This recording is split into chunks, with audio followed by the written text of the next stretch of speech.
உலக பரப்பில் அமெரிக்காவினுடைய நகர்வுகள் குறித்த செய்திகள் தான் அதிகமாக பிரசுரமாகி வெளியாகி வருவதை கவனிக்கக்கூடியதாக இருக்கின்றது.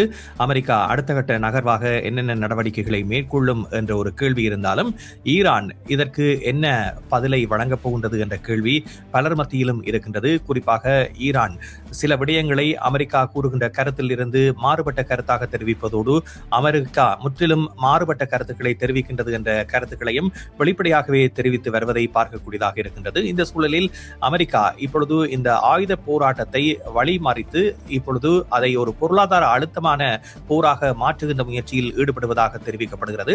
அமெரிக்காவுடன் போதிய ஆயுத கையிருப்பு இல்லை என்ற ஒரு தகவல் வெளிவந்திருக்கின்றது. இதற்கு எடுத்துக்காட்டாக பென்டகனே இந்த தகவலை வெளியிட்டிருந்ததை பார்க்கக்கூடியதாக இருக்கிறது. ஈரான் தற்பொழுது தன்னை தற்காத்துக் கொள்ளும் நிலையில் இருந்து தான் ஒரு தலைமைத்துவமான நாடு என்பதை நிரூபிப்பதற்கான முயற்சிகளில் ஈடுபட்டிருக்கின்றது. தலைமைத்துவத்தை அளித்தல், ஈரானின் தலைமைத்துவத்தை அளித்து அதன் பிறகு ஆயுதங்களை அளிப்பதன் மூலம் அவர்களை பணிய வைக்கலாம் என்று நினைத்திருந்தது. ஆனால் அது நினைத்ததற்கு மாறாக தற்பொழுதைய போர் முறை என்பது வேறு திசை நோக்கி, இப்பொழுது ட்ரோன் நோக்கி, அதாவது ஆளில்லா கலங்களும் இந்த மிக துல்லியமான இலக்குகளை கணித்த ஏவுகணைகளும் கள நிலைமைகளை மாற்றி இருக்கின்றன. இப்பொழுது அதன் காரணமாக ஈரானின் கையோங்கி இருக்கின்றது என்கின்ற உண்மையை உலகம் ஏற்றுக்கொண்டிருக்கின்றது. ஆனால் கனடாவின் மத்திய வங்கியின் ஆளுநர் கூட இனி எதிர்வரும் காலங்களில் வட்டியை இதே வீதத்தில் வைத்திருக்க முடியாது, கூட்டுவதற்கான எச்சரிக்கையை விடுத்திருக்கின்றார். இவையெல்லாம் ஆரோக்கியமான விடயம் அல்ல.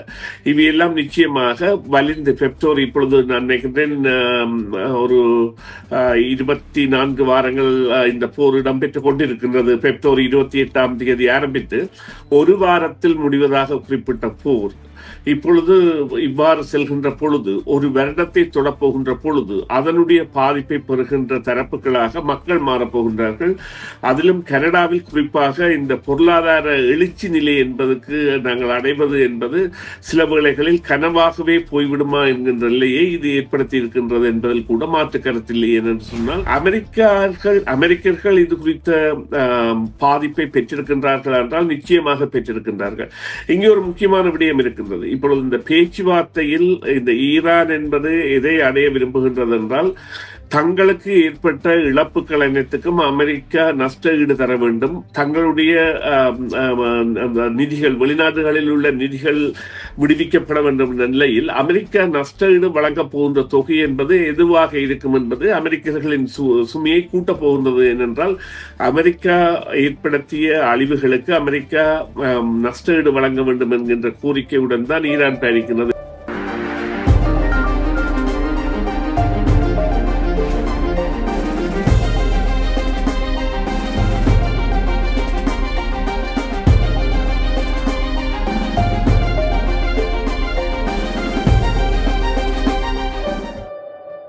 வணக்கம் நேயர்களே, உங்கள் அனைவரையும் செய்தியின் பின்னணி நிகழ்ச்சியில் சந்திப்பதில் மிக்க மகிழ்ச்சி அடைகின்றோம். உலக பரப்பில் அமெரிக்காவினுடைய நகர்வுகள் குறித்த செய்திகள் தான் அதிகமாக பிரசுரமாகி வெளியாகி வருவதை கவனிக்கக்கூடியதாக இருக்கின்றது. அமெரிக்கா அடுத்த கட்ட நகர்வாக என்னென்ன நடவடிக்கைகளை மேற்கொள்ளும் என்ற ஒரு கேள்வி இருந்தாலும் ஈரான் இதற்கு என்ன பதிலை வழங்கப் போகின்றது என்ற கேள்வி பலர் மத்தியிலும் இருக்கின்றது. குறிப்பாக ஈரான் சில விடயங்களை அமெரிக்கா கூறுகின்ற கருத்தில் இருந்து மாறுபட்ட கருத்தாக தெரிவிப்பதோடு அமெரிக்கா முற்றிலும் மாறுபட்ட கருத்துக்களை தெரிவிக்கின்றது என்ற கருத்துக்களையும் வெளிப்படையாகவே தெரிவித்து வருவதை பார்க்கக்கூடியதாக இருக்கின்றது. இந்த சூழலில் அமெரிக்கா இப்பொழுது இந்த ஆயுத போராட்டத்தை வழிமறித்து இப்பொழுது அதை ஒரு பொருளாதார அழுத்தமான போராக மாற்றுகின்ற முயற்சியில் ஈடுபடுவதாக தெரிவிக்கப்படுகிறது. அண்மையில் வெளிவந்த தகவல்களை பார்க்கின்ற பொழுது அமெரிக்காவுடன் போதிய ஆயுத கையிருப்பு இல்லை என்ற ஒரு தகவல் வெளிவந்திருக்கின்றது. இதற்கு எடுத்துக்காட்டாக பென்டகனே இந்த தகவலை வெளியிட்டிருந்ததை பார்க்கக்கூடியதாக இருக்கின்றது. குறிப்பாக அமெரிக்க பாதுகாப்பு தரப்பு பென்டகனுக்கு அறிவித்த தகவலின் அடிப்படையில் அனைத்து ஆயுத தயாரிப்புகளையும் துரிதப்படுத்துமாறு கோரிக்கை விடுத்திருக்கின்றது. போதிய அளவு கையிருப்பில் ஆயுதங்கள் இல்லாத சூழ்நிலை நிலவுவதாக தெரிவிக்கப்படுகிறது. இந்த விடயத்தை பார்க்கின்ற பொழுது அமெரிக்கா எடுக்கக்கூடிய நகர்வுகள் என்பது தற்பொழுது இந்த போரில் ஒரு காலம் நீடிப்பு தேவை என்ற நிலையில் அமெரிக்கா சில விடயங்களை செய்து வருவதை பார்க்கக்கூடியதாக இருக்கின்றது. இதனை அறிந்த ஈரான் தன்னுடைய நகர்வுகளை ஆணித்தரமாக தற்பொழுது உலகுக்கு வெளிப்படுத்தக்கூடிய ஒரு நாடாக மாறி வருவதை பார்க்கக்கூடியதாக இருக்கின்றது. இருந்த போதிலும் அமெரிக்கா கூறுகின்ற விடயம், தற்பொழுது ஈரானுடைய ராணுவ வீரர்களுக்கே சம்பளம் கொடுக்கக்கூடிய பணம் கூட இல்லாத ஒரு ஒரு சூழல் ஈரானுக்கு காணப்படுவதாகவும் பொருளாதார ரீதியில் மக்கள் பாதிக்கப்பட்டிருப்பதாகவும் தெரிவிக்கப்படுகிறது. இதனை சமாளிக்க வேண்டும் என்றால் ஒரு உடன்பாட்டுக்கு வர வேண்டும் என்ற ஒரு விடயத்தை அமெரிக்கா முன்னிறுத்தி இருக்கின்றது. இருந்தபோதிலும் ஈரானுடைய உயர் தலைவர் முஸ்தபா கமேனி அவர்கள் ஈரானிய ஜனாதிபதியை சந்தித்து நேற்றைய தினம் பேச்சுவார்த்தைகள் நடைபெற்றிருப்பதாக தெரிவிக்கப்படுகிறது. ஏற்கனவே அவரை அழைத்து விட்டோம் என்று குறிப்பிட்ட நிலையில் அவருக்கு காயம் ஏற்பட்டு அவர் இயங்க முடியாத நிலையில் இருப்பதாக அமெரிக்கா கூறியதை மறுக்கும் விதத்தில் காணொலி ஒன்று வெளியிடப்பட்டிருந்தது. அதே போன்று இந்த சந்திப்பும் நடைபெற்றிருப்பதாக தற்பொழுது தகவல்கள் வெளிவந்திருக்கின்றன. இந்த நகர்வுகள் குறித்து தான் இன்றைய நிகழ்ச்சியில் நாங்கள் பேச இருக்கின்றோம். இப்பொழுது ஆய்வாளர் சுரேஷ் தர்மா இணைந்திருக்கின்றார். அவரை சந்திக்கின்றோம். வணக்கம் சுரேஷ். வணக்கம் ராம். வணக்கம் நேயர்களே. ஆமாம், இந்த ஹோமோஸ் நீரிணை திறப்பு சம்பந்தமாக தற்பொழுது பேச்சுவார்த்தைகள் நடைபெற்று ஒரு இறுதி கட்டத்தை அடைந்திருப்பதாக ஓமானும் ஈரானும் அறிவித்திருக்கின்றன. இருந்தபோதிலும் அமெரிக்கா தானும் இதில் ஈடுபட்டதான ஒரு செய்தியை கூறிய பொழுது அதில் அமெரிக்காவுக்கு சம்பந்தமில்லை என்ற ஒரு விடயத்தை இப்பொழுது ஈரான் தரப்பு கூறியிருக்கின்றது. இந்த விடயத்தை நீங்கள் எவ்வாறு பார்க்கிறீர்கள்? ஈரான் தற்பொழுது தன்னை தற்காத்துக் கொள்ளும் நிலையில் இருந்து தான் ஒரு தலைமைத்துவமான நாடு என்பதை நிரூபிப்பதற்கான முயற்சிகளில் ஈடுபட்டிருக்கின்றது. இதற்கான காரணங்கள் இந்த போரில் அமெரிக்கா வெல்ல முடியாது என்கின்ற திண்மமான நிலைக்கு உலகமே வந்துவிட்டது.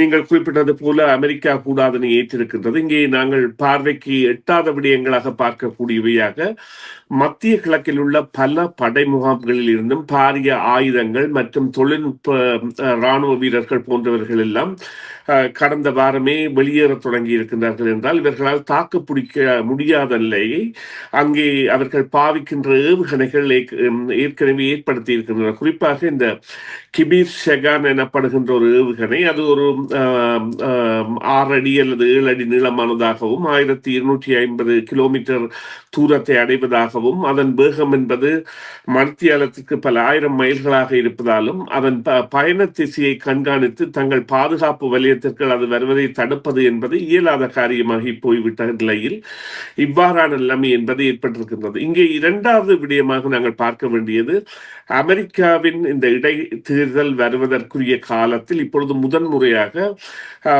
எதிர்கட்சியானது டொனால்ட் ட்ரம்ப் அவர்களுடைய கட்சியை விட ஒரு வாக்கை அதிகமாக பெற்றிருக்கின்றது. 37-36% என்கின்ற நிலைக்கு வந்துள்ள நிலையில் டொனால்ட் ட்ரம்பை பொறுத்தவரையில் இந்த விவகாரத்தை முடிவுக்கு கொண்டு வர வேண்டிய தேதியாக நவம்பர் 6 அல்ல, அதற்கு முதல் ஒரு 3-4 வாரங்களுக்கு முதலாவது அதனை முடிவுக்கு கொண்டு வர வேண்டிய தேவை இருந்தால் கூட அவ்வாறான நிலை ஏற்படாத நிலையைத்தான் இப்பொழுதைய நிலைமைகள் காட்டிச் செல்கின்றன. இந்த நிலையில் இவ்வாறு தொடர்மாக இருந்தால் நிச்சயமாக ஈரானை பொறுத்தவரையில் நீங்கள் குறிப்பிட்டது போல அவர்களுக்கு பொருளாதார நெருக்கடி இருக்கின்றது. பொருட்களின் விலை அரிசி தொடக்கம் பழங்கள் வரை மிகவும் அதிகமான விலை, அதாவது 3-4 மடங்கு விலை உயர்வு என்ற நிலையில் இருக்கின்றன.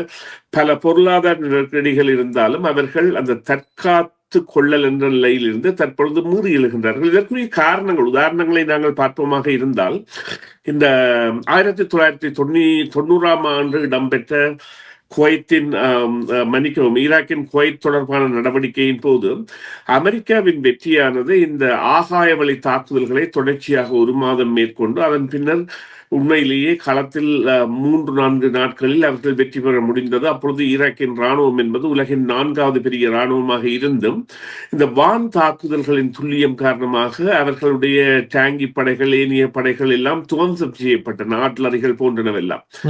இதே நிலையைத்தான் இப்பொழுதும் ஈரானில் அமெரிக்கா செய்ய முயன்று வான் தாக்குதல்கள் பலவற்றை நடத்திய பொழுதும் இங்கே உள்ள நிலக்கட்டமைப்பு அல்லது அவர்களுடைய முன்னெச்சரிக்கை என்பன அமெரிக்காவால் அவ்வாறானதொரு வெற்றியை ஈட்ட முடியவில்லை. அமெரிக்கா இந்த முறை செய்த விவகாரத்தில் முக்கியமானவருடைய தலைமைத்துவத்தை அளித்தல், ஈரானின் தலைமைத்துவத்தை அளித்து அதன் பிறகு ஆயுதங்களை அளிப்பதன் மூலம் அவர்களை பணிய வைக்கலாம் என்று நினைத்திருந்தது. ஆனால் அது நினைத்ததற்கு மாறாக தற்பொழுதைய போர் முறை என்பது வேறு திசை நோக்கி இப்பொழுது ட்ரோன் நோக்கி, அதாவது ஆளில்லா கலங்களும் இந்த மிக துல்லியமான இலக்குகளை கணித்த ஏவுகணைகளும் கள நிலைமைகளை மாற்றி இருக்கின்றன. இப்பொழுது அதன் காரணமாக ஈரானின் கையோங்கி இருக்கின்றது என்கின்ற உண்மையை உலகம் ஏற்றுக்கொண்டிருக்கின்றது. ஆனால் இவ்வாறான நிலைமை தொடர்பாக இருந்தால் நிச்சயமாக உலகின் பொருளாதாரத்தில் பெரியதொரு பாதிப்பு ஏற்படும் என்பதை அனைவருமே ஏற்றுக்கொள்கின்றனர். கனடாவின் மத்திய வங்கியின் ஆளுநர் கூட இனி எதிர்வரும் காலங்களில் வட்டியை இதே வீதத்தில் வைத்திருக்க முடியாது, கூட்டுவதற்கான எச்சரிக்கையை விடுத்திருக்கின்றார். இவையெல்லாம் ஆரோக்கியமான விடயம் அல்ல. இவையெல்லாம் நிச்சயமாக வலிந்து பெப்டோர் இப்பொழுது நான் நினைக்கின்றேன் ஒரு 24 வாரங்கள் இந்த போர் இடம்பெற்றுக் கொண்டிருக்கின்றது. பெப்டோர் 28ஆம் தேதி ஆரம்பித்து ஒரு வாரத்தில் முடிவதாக குறிப்பிட்ட போர் இப்பொழுது இவ்வாறு செல்கின்ற பொழுது, ஒரு வருடத்தை தொடப்போகின்ற பொழுது அதனுடைய பாதிப்பை பெறுகின்ற தரப்புகளாக மக்கள் மாறப்போகின்றார்கள். அதிலும் கனடாவில் குறிப்பாக இந்த பொருளாதார எழுச்சி நிலை என்பதற்கு நாங்கள் அடைவது என்பது சில வேளைகளில் கனவாகவே போய்விடுமா என்கின்ற நிலையை இது ஏற்படுத்தி இருக்கின்றது என்பதில் கூட மாற்று கருத்தில்லை. என்று சொன்னால் வீட்டு சந்தை மாத்திரமல்ல, அதாவது இந்த இன்ஃப்ராஸ்ட்ரக்சர் எனப்படுகின்ற கட்டுமானங்கள் அல்லது மேற்கொள்ளுகின்ற பணிகள் போன்றவற்றில் கூட தாமதங்களைத்தான் நாங்கள் கண்டு வருகின்றோம்.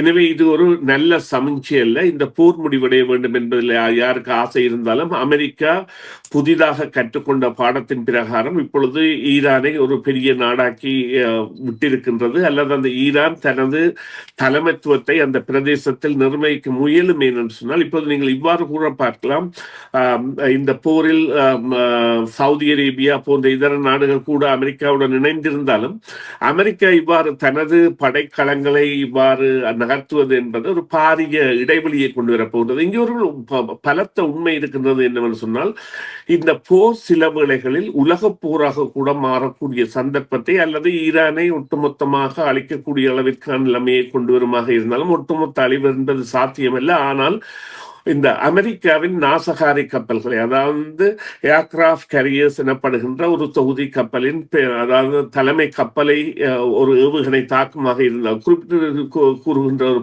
பாரிய வேகத்தில் சென்று அது 500 கிலோகிராம் எடையுள்ள குண்டுடன் அது தாக்கமாக இருந்தால் அந்த கப்பலின் நிலை என்பது நிச்சயமாக தெரியாத நிலையும் பல ஆயிரக்கணக்கான அமெரிக்க வீரர்கள் கொல்லப்படுகின்ற நிலையையும் ஏற்படுத்தும். அவ்வாறான நிலை ஏற்பட்டால் நிச்சயமாக அணு ஆயுத போராக மாறக்கூடிய சந்தர்ப்பம் இருந்தாலும் ஆயுதத்தை பாவித்தால் அதனால் பாதிக்கப்பட போகின்ற நாடுகளாக ஏனைய மத்திய கிழக்கு நாடுகள் கூட இருக்கின்றன என்றால் அதன் தொடர்ச்சியான பாதிப்புகளை கொண்டிருப்பதனான நாடுகளாக. எனவே இந்த போர் எவ்வாறு செல்ல போகின்றது என்பதை, போரில் இருந்து பொருளாதாரத்துக்கு அவர் வருவதற்கான காரணம் என்னவென்றால் போரின் ஆபத்து என்பது தற்பொழுது புரிந்து கொள்ளப்பட்டிருக்கின்றது. ஆனால் இப்பொழுது ஒரு நேட்டோ நாடு எவ்வாறு ஒரு நாட்டுக்கு எதிராக போர் தொடுக்கப்பட்டாலோ, ஒரு நாடு பாதிக்கப்பட்டாலோ ஏனைய நாடுகளுக்கும் அது பொருந்துமோ, அதே போன்று இப்பொழுது துருக்கி, சவுதி அரேபியா, பாகிஸ்தான் போன்ற நாடுகள் ஒரு ஒப்பந்தத்தை அண்மையில் மேற்கொண்டிருந்தன. இந்த போரில் இது எந்த அளவுக்கு ஏனைய நாடுகளை ஈடுபட செய்யக்கூடிய ஒரு முயற்சியாக பார்க்கின்றீர்கள்? இந்த ஒப்பந்தம் ஏதாவது பலனை கொடுக்கும் என்று நம்புகிறீர்களா? இது ஒரு முக்கியமான கேள்வி ராம். அதாவது இவ்வாறு கூறுங்கள், இந்த போர் நடைபெற்றிருக்கின்ற காலத்தில் இவ்வாறு பாகிஸ்தான் மற்றும் சவுதி மற்றும் துருக்கி ஆகியவை கடந்த வார இறுதியில் ஒரு ஒப்பந்தத்தை, பாதுகாப்பு ஒப்பந்தத்தை எட்டியிருக்கின்றன. இங்கே உள்ள முக்கியமான விடயம் என்னவென்று சொன்னால், பாகிஸ்தானானது ஈரானுடன் எல்லையை கொண்ட ஒரு நாடு. சவுதியானது அதன் தாக்குதலையும் அதாவது மிகவும் அண்மைத்த நாடு. இவை மூன்று, துருக்கி என்பது இந்த தொடர்ச்சியாக இவ்வாறு போர் இடம்பெறுமாக இருந்தால் இந்த விவகாரத்தில் பாதிக்கப்பட போகின்ற இன்னொரு நாடாக இருக்கின்றது. எனவே இந்த நிலையில் அவர்களது இணைவு என்பது நிச்சயமாக பாதுகாப்பு மாத்திரமல்லாமல் அவர்களுடைய பொருளாதார பணவீக்கத்தை தடுப்பதற்கான நடவடிக்கையாக கூட இருக்கின்றது. அதாவது சவுதி அரேபியா என்பது என்றுமே இல்லாத அளவிற்கு, அதாவது 2.3 என்கின்ற ஒரு இன்ஃப்ளேஷன் நிலைக்கு வந்துவிட்டது. அதே போல பாகிஸ்தான் என்பது 7 அல்லது 8 வீதமாக இருக்கின்றது. துருக்கியை பொறுத்தவரையில் அதை விட பல மடங்கு. எனவே இவர்களுக்கு இருக்கின்ற பிரச்சனை அல்லது இவர்களுடைய பொருளாதார மந்த நிலை அல்லது இவர்களுடைய பணவீக்கம் என்பது இந்த போர் சம்பந்தமானதாக இருக்கின்றது. எனவே இந்த போரின் முடிவில் அமெரிக்கா இவ்வாறு வெளியேறுமாக இருந்தால், ஈரானின் கை அங்கே ஓங்குகின்ற பொழுது எவ்வாறான நடவடிக்கைகளில் ஈடுபடலாம் என்கின்ற ஒரு நிலைக்கு இவை வந்தாலும், இங்கே இருக்கின்ற விடயம் என்னவென்று சொன்னால், பாகிஸ்தான் இந்த போரின் பொழுதான சமாதான முயற்சிகளில் அமெரிக்காவிற்கும் ஈரானிற்கும் இடையேயான தரகராக செயற்பட்டு வந்தது. அதே பாகிஸ்தான் இவ்வாறு ஒரு வலிந்து தள்ளப்பட்ட ஒப்பந்தத்திற்குள் செல்லப்படுகின்ற பொழுது அதனுடைய நிலைமை எவ்வாறு மாறும் என்கின்ற கேள்வி இருக்கின்றது. குறிப்பாக பாகிஸ்தானை பொறுத்தவரையில் ஒரு விடயத்தை நாங்கள் குறிப்பிட வேண்டும். உலகத்திலேயே ஒரே ஒரு நாடு ஈரானுடனும் தொடர்பு வைத்திருக்கும், சீனாவுடனும் தொடர்பு வைத்திருக்கும், ரஷ்யாவுடனும் வைத்திருக்கும், அமெரிக்காவுடனும் வைத்திருக்கும் என்கின்ற மிக நேசநிலையை கொண்ட நாடாக பாகிஸ்தான் மட்டும்தான் இருக்கின்றது. என்றால் அவர்கள் அந்த புட்போல வெள்ளம் அடிக்கின்ற திசைக்கு செல்லக்கூடிய அல்லது எந்த பக்கம் காற்றடிக்கின்றதோ அந்த பக்கம் செல்லக்கூடிய தலைமையை கொண்டவர்கள். ஆனால் அவர்கள் கூட இவ்வாறான ஒரு ஒப்பந்தத்திற்கு வருவது என்பது இதன் ஆபத்தை காட்டுகின்றது. இந்த போர் எவ்வாறு செல்ல போகின்றது என்கின்ற ஆபத்தை காட்டுகின்றது. தங்களை தற்காத்துக் கொள்ள இந்த ஒப்பந்தத்தின் மூலம் பொருளாதார வீழ்ச்சியிலிருந்து தாங்கள் எவ்வாறு தற்காத்துக் கொள்ளலாம் என்பதில் அவர்கள் முன்னெச்சரிக்கையாக செயற்படுகின்றார்கள் என்பதுதான் உண்மை. அமெரிக்காவை பொறுத்தவரையில் எவ்வாறு அமெரிக்கா ஈரானின் மக்கள் இப்பொழுது பொருளாதார சுமையை ஏற்றிருக்கின்றார்கள் என்று கூறுகிறதோ அதே போன்ற ஒரு நிலை அமெரிக்காவில் வாழ்பவர்களும் இந்த பொருளாதார சுமையில் சிக்கி தவிர்க்கின்றார்கள். ஏனென்றால் இந்த ஹோமோஸ் நீரிணையில் ஏற்படக்கூடிய மாற்றங்கள் கூட ஒரு பெரும் பொருளாதார விடிவை அவர்களுக்கு ஏற்படக்கூடிய அளவுக்கு இந்த எரிபொருள் விலையினுடைய குறைவு இப்பொழுது பார்க்கப்படுகிறது. அவர்கள் ஏதோ ஒரு பெரிய விடயம் கிடைத்தது போன்று மகிழ்ச்சியை வெளியிடுவதை பார்க்கக்கூடியதாக இருக்கின்றது. இந்த விடயத்தை நீங்கள் எவ்வாறு பார்க்கின்றீர்கள்? அமெரிக்கர்கள் பொருளாதார ரீதியில் இப்பொழுது மிகவும் ஒரு சுமையை எதிர்கொள்பவர்களாக இருக்கின்றார்களா? அது ட்ரம்பினுடைய அணுகுமுறைக்கு எந்தளவு சவாலானதாக இருக்க போகிறது? இதில் உண்மையிலே அமெரிக்காவில் ட்ரம்பை ஆதரிக்கின்றவர்களே தங்களுடைய தலைவர் அவர் விட்டுக் கொடுப்புக்கு செல்வார் என்ற நிலைக்கு வந்து விட்டார்கள். அதாவது கடந்த கால கருத்து கணிப்புகளில் அவர்கள் தெரிவித்த கருத்துக்களுக்கும் தற்போது அவர்கள் வழங்குகின்ற பேட்டிகளின் பொழுது வழங்குகின்ற கருத்துக்களுக்கும் இடையான மாறுபாடு எது என்றால், தாங்கள் வெல்வோம், இந்த போர் முடிவுக்கு வரும் என்ற தங்கள் தலைமையை நம்புகின்றோம் என்று டொனால்ட் ட்ரம்ப் பற்றி கூறியிருந்தார்கள்.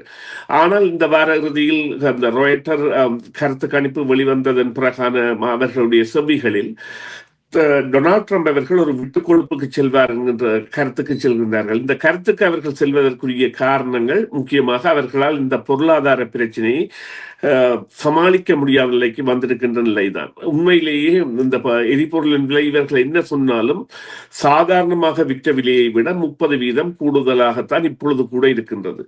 அதை விட எரிபொருள் ஒட்டுமொத்த எரிபொருளின் நெருக்கம் அல்லது நெருக்கடி என்பது 15% இருக்கின்றது. அத்தோடு அவர்களுடைய அந்த பொருளாதார நெருக்கடி என்பது அதாவது 2.4 அல்லது 2.2 இருந்திருக்க வேண்டும். இப்பொழுது 3.6க்கு வந்துவிட்டது. இதை விடவும் மிகவும் மோசமான ஒரு பிரச்சனை என்னவென்று சொன்னால், அவர்கள் எவ்வாறு இந்த குடிவரவாளர்களையும் தற்காலிக விசா பெற்றிருந்த தொழிலாளர்களையும் வெளியேற்றி அங்கே ஒரு அமெரிக்கா கிரேட் எகெயின் என்கின்ற ஒரு நிலைமையை கொண்டு வர முயன்றார்களோ அது பெரிய தொழிலாளர் தட்டுப்பாட்டை ஏற்படுத்தி இருக்கின்றது. குறிப்பாக விவசாயிகள் மத்தியிலே இப்பொழுது தங்களுக்குரிய தற்காலிக தொழிலாளர்களை பெற முடியாத நிலை ஏற்பட்டிருக்கின்றது. அங்கே ஒரு தொழிலாளர் நெருக்கடி ஏற்பட்டிருக்கின்றது என்பதை அவர்கள் பகிரங்கமாக தெரிவிக்கின்றார்கள். எனவே அமெரிக்கர்கள் இது குறித்த பாதிப்பை பெற்றிருக்கின்றார்கள் என்றால் நிச்சயமாக பெற்றிருக்கின்றார்கள். இங்கே ஒரு முக்கியமான விடயம் இருக்கின்றது. இப்பொழுது இந்த பேச்சுவார்த்தையில் இந்த ஈரான் என்பது எதை அடைய விரும்புகின்றது என்றால், தங்களுக்கு ஏற்பட்ட இழப்புகள் அனைத்துக்கும் அமெரிக்கா நஷ்ட ஈடு தர வேண்டும். தங்களுடைய நிதிகள், வெளிநாடுகளில் உள்ள நிதிகள் விடுவிக்கப்பட வேண்டும் என்ற நிலையில் அமெரிக்கா நஷ்ட ஈடு வழங்கப் போகின்ற தொகை என்பது எதுவாக இருக்கும் என்பது அமெரிக்கர்களின் சுமையை கூட்டப் போகின்றது. ஏனென்றால் அமெரிக்கா ஏற்படுத்திய அழிவுகளுக்கு அமெரிக்கா நஷ்ட ஈடு வழங்க வேண்டும் என்கின்ற கோரிக்கையுடன் தான் ஈரான் பயணிக்கின்றது. எனவே அமெரிக்கர்களை பொறுத்தவரையில் இது ஒரு ஆரோக்கியமான விடயமாக அவர்களுக்கு தற்போதைய நிலையில் இல்லை. அவர்கள் கூட ஒரு ட்ரம்ப் இடையே ஒரு மாறுதலை ஏற்படுத்துகின்றார்கள். இந்த போருக்கான விரைவான முடிவை எதிர்பார்க்கின்றார்கள். நன்றி. நிகழ்ச்சியில் கலந்து கொண்டமைக்கு சுரேஷ். மீண்டும் பேசுவோம். நன்றி ராம். நன்றி நேயர்களே. மீண்டும் ஒரு பொழுதில் சந்திப்போம். சிஎம்ஆர் யூடியூப் சேனலில் இணைந்திருக்கும் நேர்கள் அனைவருக்கும் எமது நன்றி. காமெண்ட்ஸ் பகுதியில் உங்கள் கருத்துக்களை தெரிவிக்க தவறாதீர்கள். முக்கிய செய்திகள், காணொளி தொகுப்புகள், நேர்காணல் என பலதரப்பட்ட அம்சங்களையும் உங்களுக்காக தருகின்றது சிஎம்ஆர் யூடியூப் சேனல். சிஎம்ஆர் என்று சர்ச் செய்து எமது யூடியூப் சேனலை சப்ஸ்கிரைப் பண்ணுங்கள். உங்கள் உற்றார் உறவினர் நண்பர்களோடும் இந்த காணொளி தொகுப்புகளை பகிர்ந்து கொள்ளுங்கள். அருகில் இருக்கின்ற முக்கிய காணொளி தொகுப்புகளையும் தவறவிடாமல் பாருங்கள்.